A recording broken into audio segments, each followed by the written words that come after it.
Hello, my name is Leonardo, the third T Barrios from grade 10 STE, and for this video, I will be answering two activities. For activity 1, we will be finding angles that are intercepting the arcs. Okay, so an intercepted arc is an arc that is created when lines or subsets of a line cuts across a section of the circumference. So with that said, let's begin answering this activity. So for number 1, the angle intercepting arc GA would be angle GCA.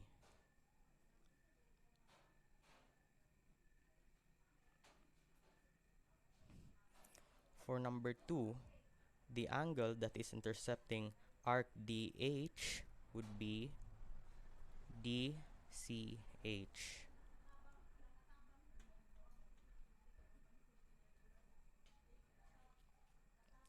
So for number 3, the arc intercepted by angle ACH would be arc AH.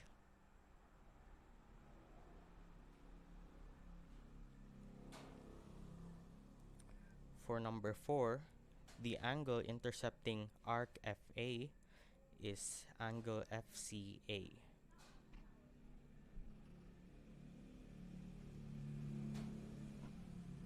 For number 5, the arc intercepted by angle ECI would be arc EI.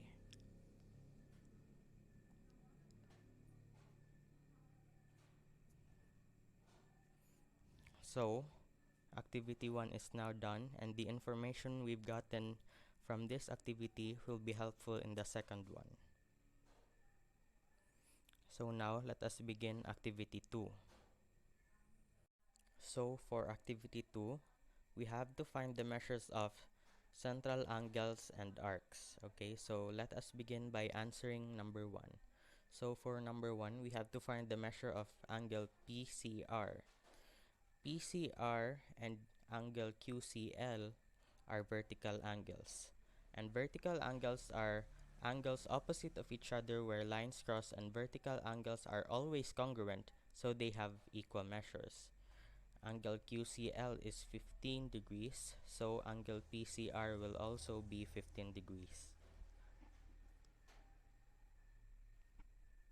For number 2, we have to find the measure of arc PR. Arc PR is intercepted by angle PCR, and angle PCR is 15 degrees, so arc PR will also have the same measure since it is intercepted.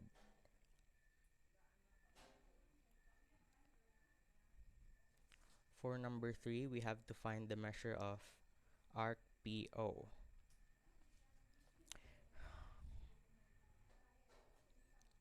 Since arc PR and arc RO are adjacent, we will get the answer through the use of arc addition postulate.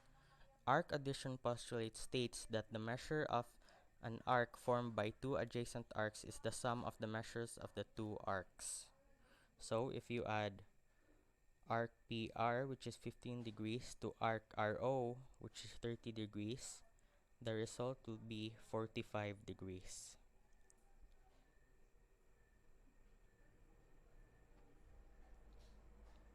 And now, for number 4, we have to find the measure of angle 4. If you add up all the measures of these angles, the result would be 135. So, to make that a perfect 180 degrees, we have to add 45. Therefore, the measure of angle 4 would be 45.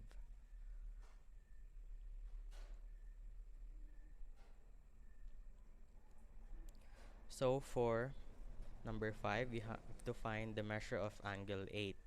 So, angles 4 and angle 8 are both vertical, and vertical angles are always congruent and therefore have the same measures.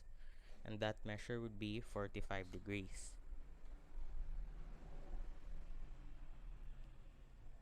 And that's it for this video, ma'am. I hope I explained all of the problems correctly. Thank you.